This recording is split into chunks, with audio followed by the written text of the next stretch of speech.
Guys, I league കഴിഞ്ഞിട്ട് 2 മാസം കഴിയുന്നു. സ്റ്റിൽ ആരാണ് വിജയികൾ അല്ലെങ്കിൽ ISLലേക്ക് ആർക്കാണ് പ്രൊമോഷൻ കിട്ടുന്നത് എന്നുള്ള കാര്യത്തിൽ ഒരു തീരുമാനവുമായിട്ടില്ല. എന്നാൽ ഇന്ന് CASന്റെ ഭാഗത്ത് നിന്ന് ഒരു വേർഡിക്റ്റ് വന്നിട്ടുണ്ട്. അപ്പോൾ അതുമായി ബന്ധപ്പെട്ടാണ് നമ്മൾ ഇന്ന് സംസാരിക്കുന്നത്. നമ്മൾ കുറച്ച് നാളുകളായിട്ട് ഈ വിഷയവുമായി ബന്ധപ്പെട്ടൊന്നും സംസാരിച്ചിരുന്നില്ല. കാരണം നമ്മളൊരു ട്വിസ്റ്റ് ആൻഡ് ടേൺ സീരീസ് പോലെ കുറേ വീഡിയോസൊക്കെ ചെയ്തിട്ടുണ്ട്, നിങ്ങൾ കണ്ടിട്ടുണ്ടല്ലോ. അപ്പോൾ ഇനിയും അത് പറഞ്ഞൊരു വെറുപ്പിക്കലാക്കേണ്ട, എന്തെങ്കിലും മേജർ അപ്ഡേറ്റ്സ് വരുമ്പം ചെയ്യാമെന്നാണ് ഞാൻ വിചാരിച്ചിരുന്നത്. നമ്മൾ ഏറ്റവും ഒടുവിൽ സംസാരിച്ചിരുന്ന ഒരു കാര്യം എന്ന് പറഞ്ഞാൽ, ഇപ്പം ചർച്ചിൽ ബ്രദേഴ്സിന് ആ ഒരു ട്രോഫി സെറിമണി നടത്താൻ ഒരു പരിപാടി ഉണ്ടായിരുന്നല്ലോ.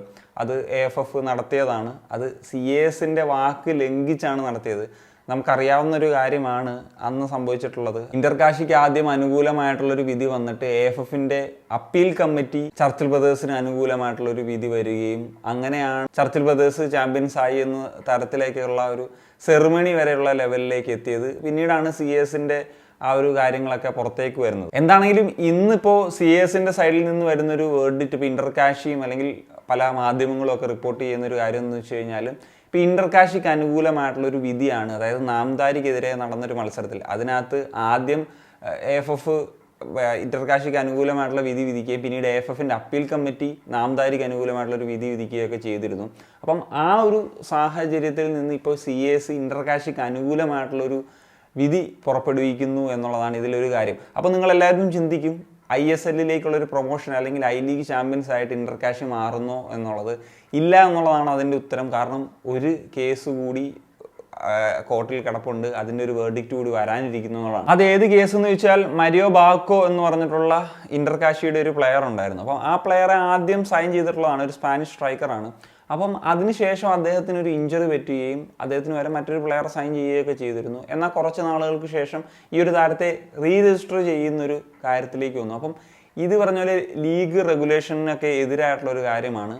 എന്ത് ആണെന്ന് വെച്ച് കഴിഞ്ഞാൽ, ഒരു പ്ലെയറെ രജിസ്റ്റർ ചെയ്യണമെങ്കിൽ അല്ലെങ്കിൽ പുതിയൊരു വിദേശ താരത്തെ എത്തിക്കണമെങ്കിൽ ഒന്നുകിൽ ഒരു വിദേശ താരത്തിന് ഇഞ്ചറി പറ്റി സീസൺ എൻഡ് ആകുന്നൊരു സാഹചര്യത്തിലേക്ക് വരണം, അല്ലെങ്കിൽ ഒരു വിദേശ താരത്തിൻ്റെ കോൺട്രാക്റ്റ് ടെർമിനേറ്റ് ചെയ്യുന്ന സാഹചര്യത്തിലേക്ക് വരണം. അപ്പം ഇങ്ങനത്തെ സാഹചര്യങ്ങളിലല്ലാതെയാണ് മരിയോ ബാർക്കോയെ കൊണ്ടുവന്നതെന്നും കളിപ്പിച്ചതെന്നും ഒക്കെയുള്ള തരത്തിലാണ് നാംദാരിയുടെ സൈഡിൽ നിന്ന് ഒരു കേസ് വരികയും ബാക്കിയുള്ള മത്സരങ്ങളിലൊക്കെ പോയിന്റ് നഷ്ടപ്പെടുന്നൊരു സാഹചര്യത്തിലേക്കൊക്കെ ഇന്റർകാഷിക്ക് പോകുന്നത്. അപ്പം നിലവിലുള്ള ഒരു കേസ് എന്തെന്ന് വെച്ച് കഴിഞ്ഞാൽ, ഇന്റർകാഷിക്ക് ഇപ്പം മരിയോ ബാർക്കോയെ അത് കഴിഞ്ഞുള്ള മത്സരങ്ങളിൽ കളിപ്പിച്ചിട്ടുള്ള പോയിന്റുകളൊക്കെ നഷ്ടമാകുന്ന തരത്തിലേക്കാണ് പോയത്. ഇപ്പോൾ നിങ്ങൾ ഐ ലീഗിൻ്റെ വെബ്സൈറ്റ് നോക്കിയിട്ടുണ്ടെങ്കിൽ മനസ്സിലാകും, ചർച്ചിൽ ബ്രദേഴ്സിനാണ് 42 പോയിന്റുമായിട്ട് 1ാം സ്ഥാനത്ത് നിൽക്കുന്നത്. ഇന്റർകാഷിയുടെ ഈ ഒരു പോയിന്റ് ടേബിളിലെ സ്ഥാനം 35 പോയിന്റുമായിട്ട് 5ാം സ്ഥാനത്താണ് എന്നുള്ളതാണ്. ഈ മത്സരങ്ങളിലൊക്കെ ഇന്റർകാഷിക്ക് അനുകൂലമായിട്ടുള്ളൊരു വിധി വന്നു കഴിഞ്ഞാൽ മാത്രമേ ഇന്റർകാഷിക്ക് വിജയിക്കാൻ സാധിക്കത്തുള്ളൂ. അതല്ലാത്ത പക്ഷം ചർച്ചിൽ ബ്രദേഴ്സിന് അനുകൂലമായിട്ടുള്ള ഒരു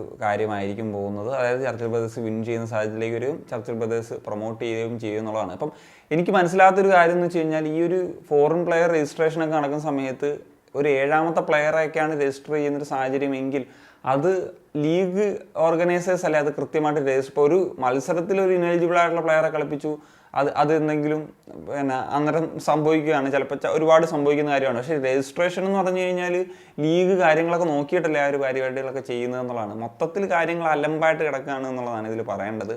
ദാറ്റ്സ് ഇറ്റ് ഗൈസ്. അപ്പോൾ ഇത്രയൊക്കെയാണ് പറയുന്നത്. നിങ്ങളുടെ ഒപ്പീനിയൻസ് എന്താണ് ഈ ഒരു വിഷയത്തിൽ? കമൻറ്റ് ഇടുക. മറ്റൊരു സനിയ.